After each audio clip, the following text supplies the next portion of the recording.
Ozamis City ug Misamis Occidental gusto na magtanaw kanato karon pinaagi sa Facebook page ug YouTube channel sa AONC. Maayong adlaw. Ako si Dazzle Humotikson. This is Ozamis Today.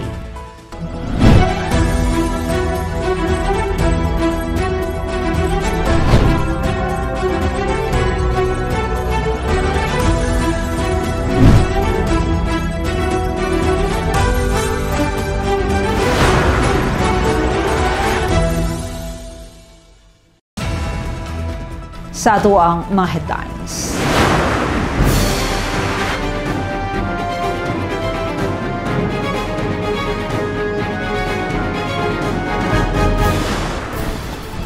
LGU Ozamis employees gipailalom sa Financial Education Program sa Bangko Sentral ng Pilipinas. Ozamis City's 75th City Charter Anniversary Celebration malampuson, pinakaunang major celebration sa dakbayan nga walay natala nga kagubot. Buwan ng wika giobserbar sa Ozamis City.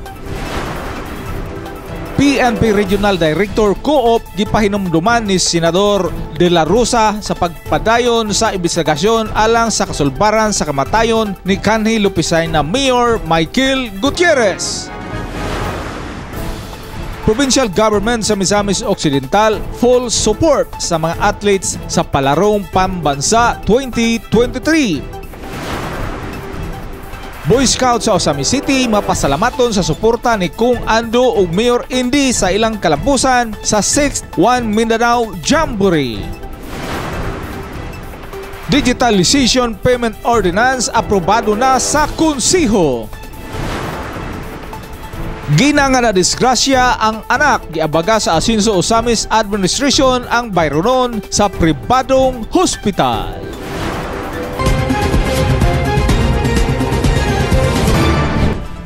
Kini ang mga detalye sa Ozamis Today. LGU Ozamis employees gipailalom sa Financial Education Program sa Bangko Sentral ng Pilipinas. Ani ang mga detalye?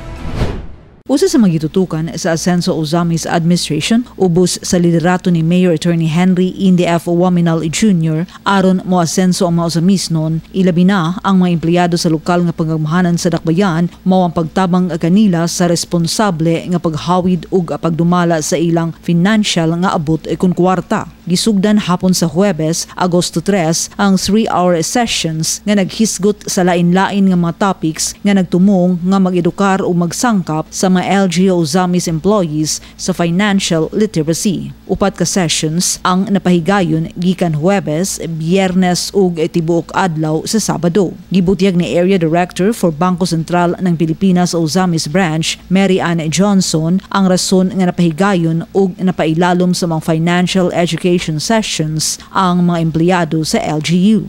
It stemmed from when we from the BSP visited our Honorable Mayor for a courtesy visit that happened about 3 weeks ago. First thing he asked us, pagsulod na mo sa iyong opisina, was, what can the city government do for BSP to help us with our mandates? Dahil, ang second question is, what can the BSP offer for the Ozamisnons? So that, for me, is an epitome of a leader who truly serves and exhibits a genuine concern and desire for the well-being of the people. Ang tumong ni Mayor Indy nga mahimong financially literate ang mga empleyado sa local government na uyon usab sa mandato sa Bangko Sentral to establish a financially healthy and economically empowered Filipino citizenry. Kang Mayor Indy, he has this vision of Ozamisnons becoming financially healthy. Ang mga modules nga gidiscuss sa tulsa session naglakip sa budgeting, saving, debt management, and investing. Lakip sa mga resource speakers si Ms. Rosaline Embrado, Bank Officer 2, Regional Affairs Staff, BSP Mindanao Regional Office, Davao City. Nga mipaambit nga do sa mga empleyado kalabot sa pagdumala sa personal finance, poor money habits of Filipinos. Sa mga session, gipailalom mga partisipante sa money attitude test ug gitadluan kabahin sa financial planning. Samtang, gidiscuss ni Ms. Thea Corinne Etraya, Bank Officer 2, Regional Economic Affairs Staff, Mindanao Regional Office, ang kabahin sa debt management. Pinaagi sa sistematikong nga proseso nga pagkuha sa kahibalo sa pinansyal, matabangan ang katawhan sa mas maayo nga pagdumala sa pinansyal nga aspeto sa ilang ikinabuhi ug makuha ang pinakamaayong mga benepisyo sa pinansyal nga mga serbisyo. Kung matudluan, mas makahimo sila sa mas responsable nga mga desisyon alang sa mas himsog ug mas nasangkapan nga katawhan nga produktibo nga makatampo alang sa ekonomiya sa nasud. Gidasig sa Bangko Sentral ng Pilipinas ang mga empleyado sa local government sa Ozamis City nga pahimuslan gayud kini nga financial education sessions kay gituyo gayud kini ni Mayor Indy alang ni adtong mga nagtrabaho nga pinakaduol kaniya. Mayor Indy wants to start with you, the people closest to his heart, the employees of the LGU Ozamis, to be equipped with knowledge and be literate in basic financial concepts. That is why we are here and you are here. We are very lucky na si Mayor is not only looks out for the concerns of the city, but also prioritizes the financial welfare of the employees.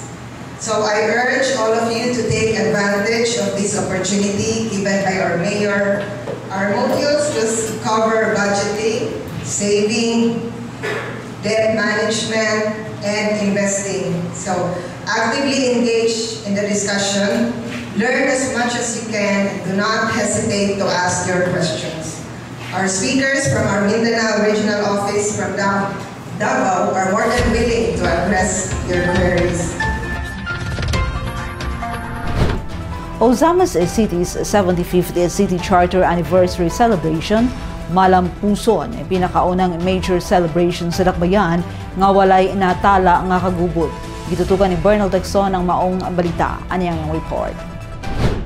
Kung kaniadto sa pagdagsang sa mga balhibuog kamot ug mga namaligyag sa ginadiling druga sa syudad sa Ozamis, maghilak ang adlaw nga walay gikawatan, gi-hold up, gikarnapan, gi-rape, gipariglahan o gipatay bahinuon ilabi na gyud kun adunay mga dagkong selebrasyon ug mga kapistahan sa mga barangay o bisan gani mismo sa Ozamis City proper. Pero pagkatapos sa July 2017 Police Successful Law Enforcement Operations, nausab ang kasamtangang matag-adlaw nga kahimtang sa dagan sa kahusay ug kalinaw sa Ozamis City kung atong ikumpara kaniadtong mga panahon kung peace and order situation ang atong pagkahisgutan. Gani, record-breaking ang atong pag-celebrate nining tuiga sa kapistahan sa Birhen sa Kuta ug Ozamis City's 75th Charter Anniversary, July 16, 2023. Tungod kay base sa record sa Ozamis City Police Station, Hulyo 16, walay na record nga untoward incident, zero crime, bisan petty crimes. Walay na record ang kwerpo sa kapulisan. Buot ipasabot, epektibo o malampuson ang atong mga police officers and other local and national law enforcement agencies sa ilang pagpaninguha nga maproteksyonan ang kinabuhi o mga kabtangan sa tanang mga Ozamisnons o mga bisita atol sa kasaulugan sa kapistahan ng syudad. Kini ang gibutyag ni Police Major Dennis Piñas Tano, ang Ozamis City Police Station Officer in Charge atol sa gipahigayong press briefing. Kumusta sa celebration sa month celebration sa 75th Charter Anniversary? Iusan ninyo pag kanang secure ang mga Ozamisnon ug tanan nga mga tumuduong atong interior.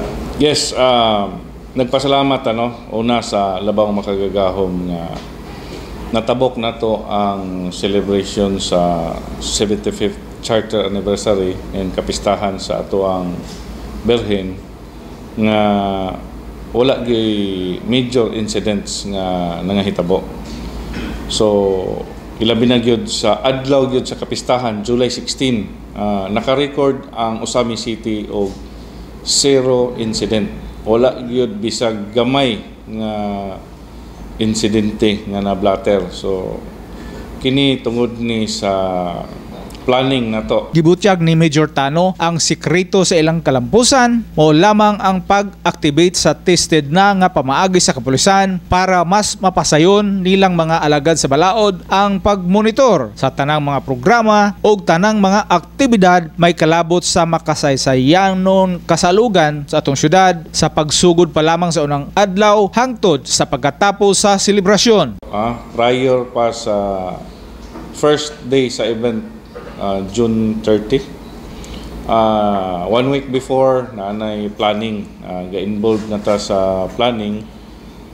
In fact, gitawag na to, gi-activate na mo nga Incident Command Center para gidesignita as ground commander para sa in every event naatay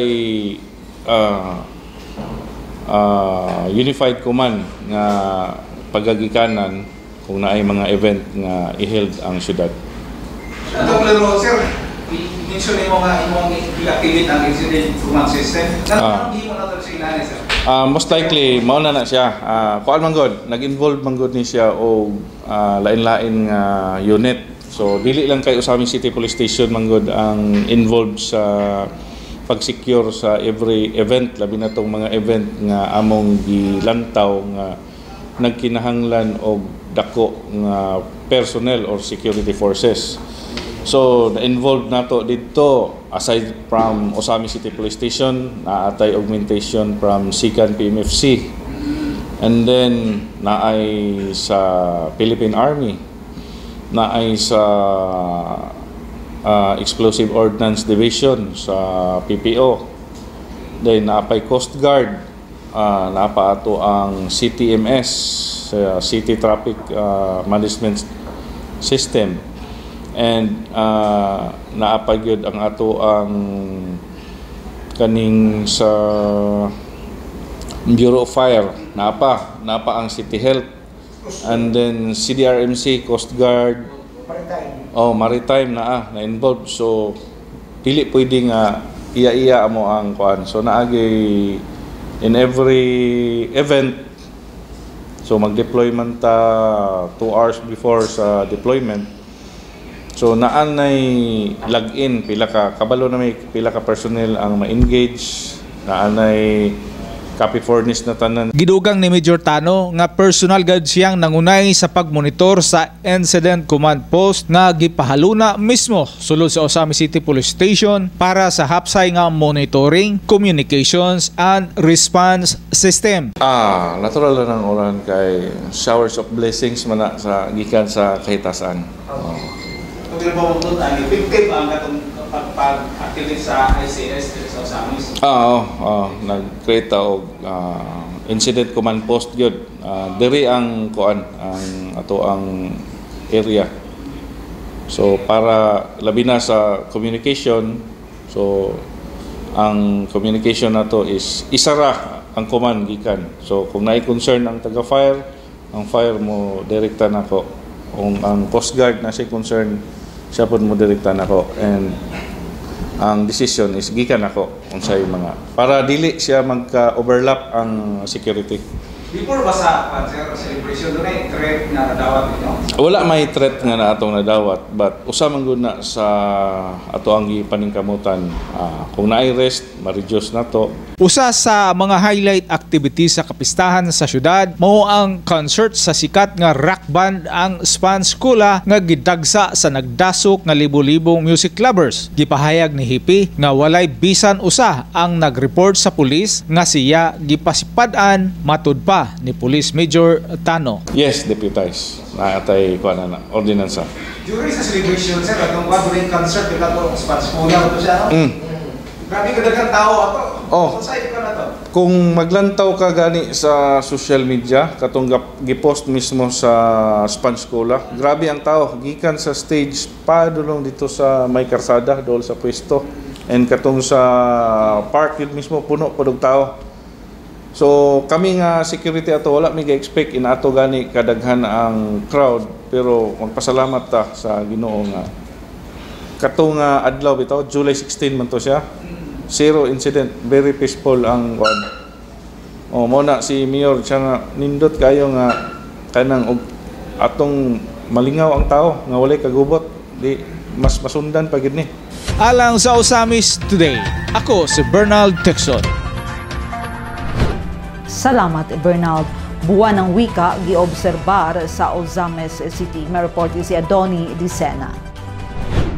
Gidumdum sa kagamhanang lokal sa Dakbayan sa Ozamis ang buwan ng wikang Filipino 2023 nga gisaulog matag bulan sa Agosto. Ang pag-obserbar sa buwan ng wika 2023 pinaagi usab sa memorandum circular nga gipadangat sa Department of the Interior and Local Government o gisagop pinaagi sa giaprobahang resolusyon sa konseho. Gigamitan gilayon ni Majority Floor Leader Attorney Mars Tapayan og dialektong Tagalog ang pagduso sa maong motion. Kung gidumdum ang buwan ng wika sa mga Pilipino sa marausab nga gidumdum ang giilang ama ng wikang Filipino ang kanhi statement og ikaduhang presidente sa Republika ng Pilipinas, President Manuel L. Quezon. Opisyal nga giilang ama ng wikang Filipino si Presidente Manuel L. Quezon pinaagi sa proklamasyon nga gipakanaog ni kanhi Presidente Ramon Magsaysay niadtong 1955 nga ang linggo ng wikang Filipino sa ulugon matag birthday Agosto 19 og himong usa ka bulan nga pag-obserbar pinaagi usab sa mando ni kanhi Presidente Fidel V. Ramos. Ang tema sa buwan ng wika karong tuiga, Filipino at mga katutubong wika, wika ng kapayapaan, seguridad at inklusibong pagpapatupad ng katarungang panlipunan. Bakit nahihirapan kayo sa sariling wika? Honorable Romero. 2023 in Tagalog, Madam Chair. Sino pong makakabigkas? Okay. Kagalang-galang na sir, kasi nakahiya naman sa atin na tayo ay talagang pinakamarunong na magsalita ng wikang dayuhan sa English, pero nahirapan tayo magsalita sa sariling wika na Tagalog o Pilipino o kagalang-galang na presiding officer. Yeah. So, minumungkahi ko sa lahat ng kasama ko dito sa sanggunian natin na tayo ay mag-practice sa practice Tagalog o practice magsanay sa pagsalita ng wikang Pilipino. Alang sa Osamis Today, Adoni Dicena reporting. Salamat, Adoni. PNP Regional Director Coop gipahinumduman ni Senator De La Rosa sa pagpadayon sa investigasyon alang sa kasugbaran sa kamatayon ni Kanhi Lopez Haina Mayor Michael Gutierrez. May report si Leoncio Midalio. Disyembre 22, tuig 2021, dili makalimtan sa tibok Misamis Occidental ang masubanong panghitabo ang sniping incident sa Barangay Pulaw, Tangub City nga mikutlo sa kinabuhi ni kanhi Lupisay na Mayor Michael Gutierrez. Magduha na katuig karong umaabot Disyembre ang maong insidente apan wala pay natumbok nga suspetsado o mastermind atol sa gipagayong investigasyon.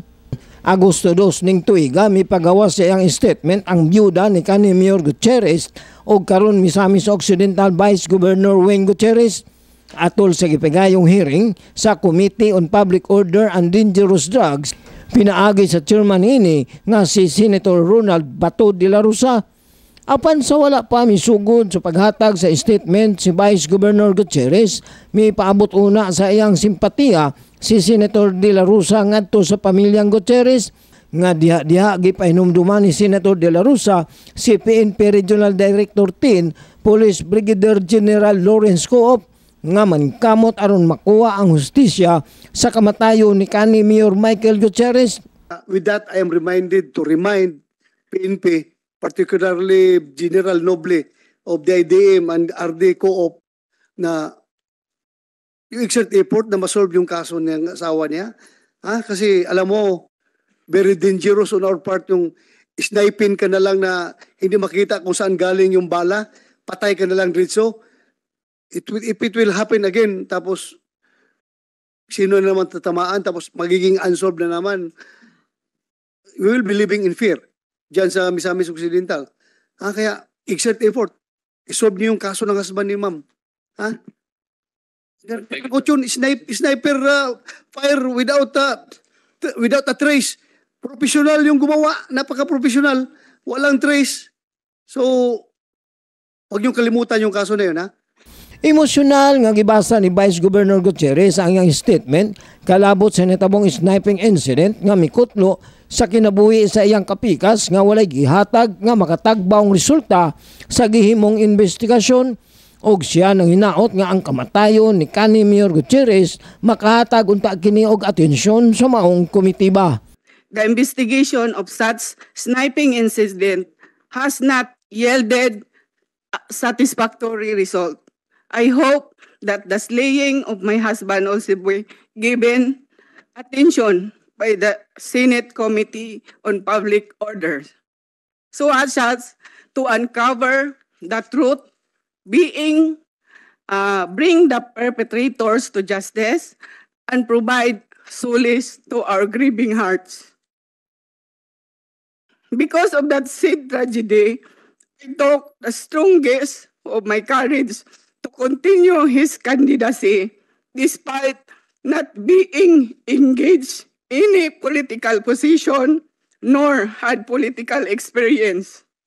I am striving to serve my fellow Misamisnon with the best I could.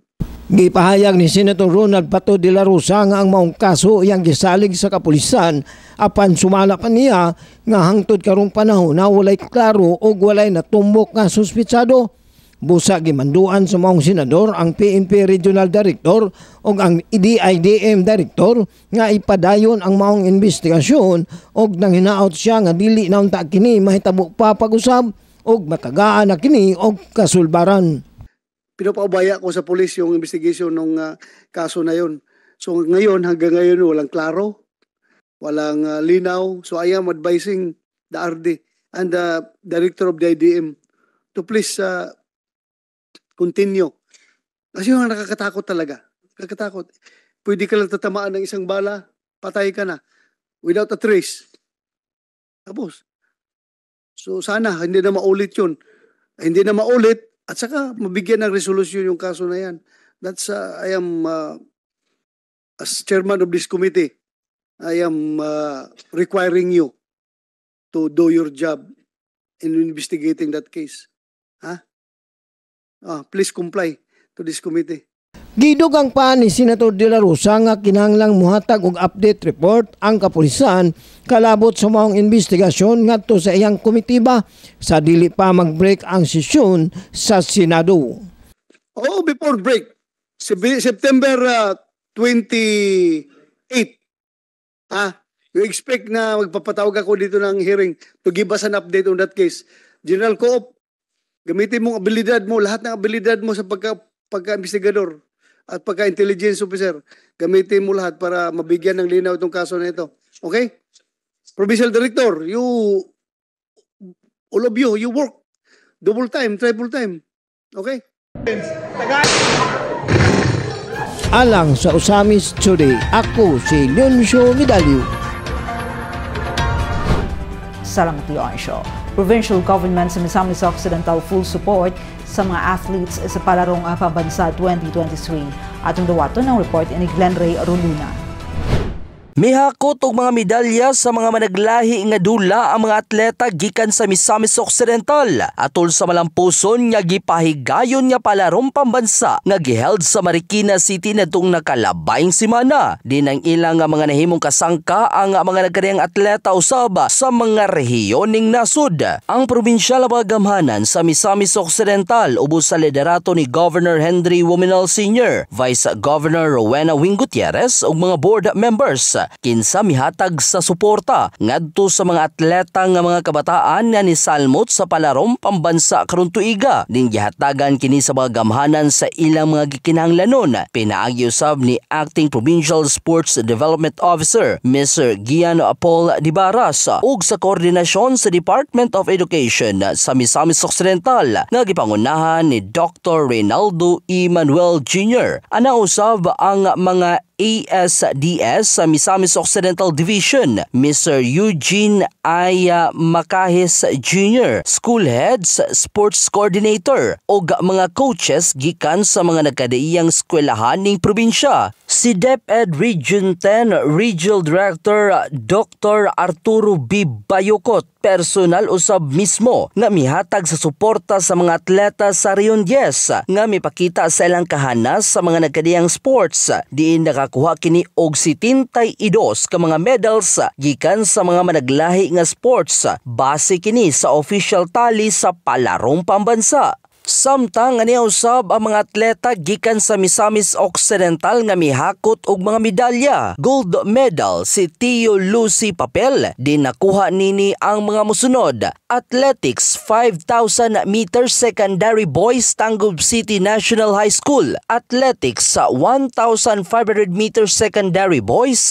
Athletics 800 meters secondary boys. Samtang si Nash B. Agustines, long tennis secondary mixed doubles, Misamis Occidental National High School. Maria Judy Ann Padilla, long tennis secondary mixed doubles, Ozamas City National High School.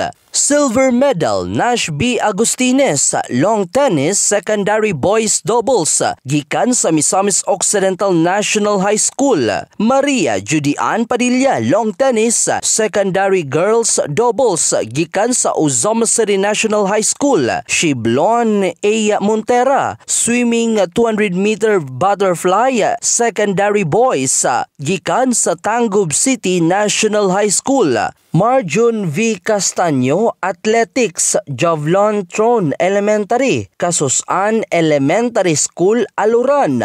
Axel J. Q. Pasamanero, Taekwondo Elementary Boys, Tangub City Central School. Ang dance sport contingent usab miabot sab ngadto sa final round sa junior standard ug Latin categories. Standard solo quick step 5th placer, standard solo slow foxtrot 5th placer, standard solo Venice waltz 5th placer, standard solo tango 6th placer, standard solo waltz 6th placer, Latin solo jive 8th placer. Si 2nd District Congressman Ando Wominal o Ozamas City Mayor Indy Wominal ug mga mayores sa mga nagkadaiyang lungsod ug syudad ning probinsya ang mipaabot usab sa ilang dakong pagsuporta ug pagcongratulate sa mga atleta nga mga kabataang Ozamisnon tungod sila nakahatag og dakong garbo sa probinsya ug sa mga lungsod ug syudad nga ilang gigikanan. Alang sa Ozamis Today, kini si Glenn Ray Ruluna. Salamat Glenn. Boy Scouts sa Ozamis City mapasalamatan sa suporta ni Kong Andog Mayor Indy sa ilang kalampusan sa 6th One Mindanao Jamboree. Ani ang report.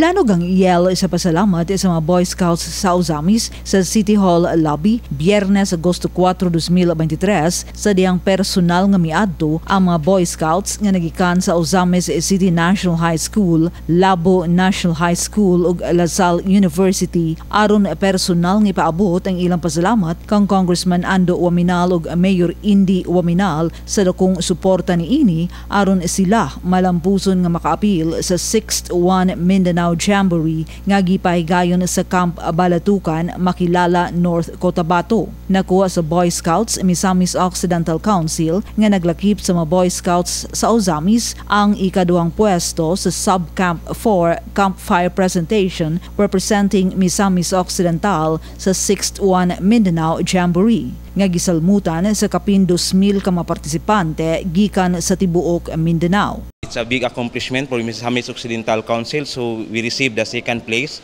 in Sub-Camp 4 Campfire Presentation and the entire Sub-Camp 4 in the entire 6th One Mindanao Scout Jamboree. Dakong suporta ang gihatag ni Kong Ando ug Mayor Indy sa mga Boy Scouts nga malampusong naka-appeal sa 6th One Mindanao Jamboree sa North Cotabato. Dako kay migpasalamat ni Congressman Waminal sa iyang gihatag nga financial support nga para sa among registration pag-adto dito sa 6th One Mindanao Scout Jamboree, as well as ni Mayor nga ilang gihatag po nga financial support para sa among transportation paingon sa Sub-Camp which is in Makilala, North Cotabato. Daghang kayong salamat, Mayor, atong inyo ang gihatag nga financial support og ni Kong pod para sa mga scouts wherein nakaabot gimi sa area safe and nalipay kay mga scouts na enjoy sila sa ilang opportunity nga naka-join sila in the 6th One Mindanao Scout Jamboree. Bas sa advisory sa 6th One Mindanao Jamboree, ang matag partisipante ang i-charge sa 4,180 pesos alang sa registration, transportation, meals, camp development o contingency o council souvenir. Digitalization Payment Ordinance aprobado na sa Konseho. May balik alang sa report si Adoni Dicena.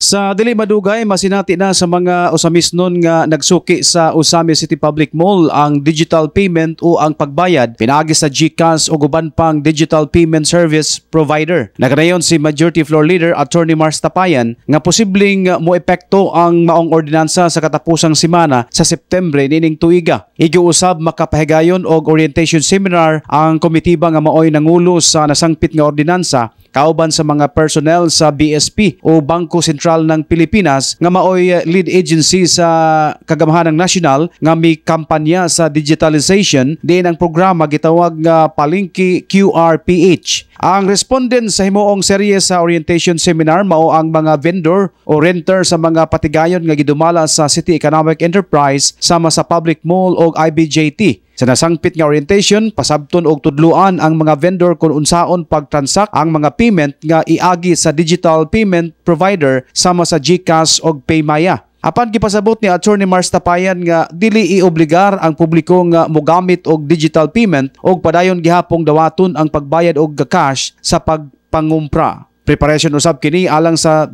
digitalisasyon sa pagbayad og mga buluhisan sa City Hall. So this cashless this provides for a cashless basis transaction in our public mall. Mupalit ka dito, wala kay dala og cash. Wala lang. Digital lang. So we need to enroll or to sign in this program. In fact, there will be participation also the financial service providers, mga bangko ng GCash, ng Maya, Paymaya, and other financial service providers which the LGU will choose. The City Minister of Police is now studying together with our City Admin and the City Reserve Officer who will be the PHP who will be participating in this program. Katong nagamit niyo sa Sami City nga daghang nagamit nga usamisons aning cash in cash out nga establishments. Alang sa Ozamis Today, Adoni Dicena reporting. Ginang nga disgrasya ang anak giabaga sa Asenso Ozamis Administration ang bayro noon sa pribadong hospital. At dawaton ang report ni Mary Ann Lumapas.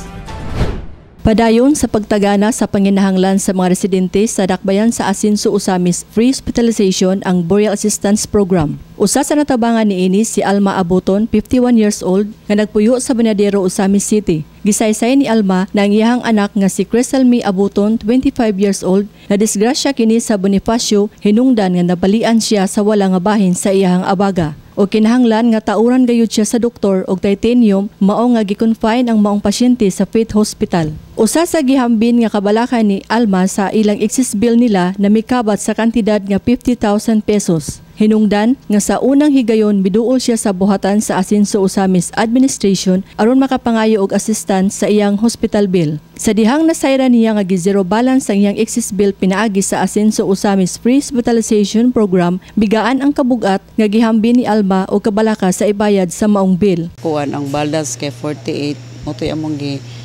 kanang pangayog tabang sa ato ang mayor. 50,000. Gisero niya, sobra pa. Ay, dako kay akong pasalamat kay dili lang ingon nga tabang ang gibuhat nila. Tudo tabang jud. Wala talagsa ra gud ningon ini nga programa no dirira sa tuwa dayon.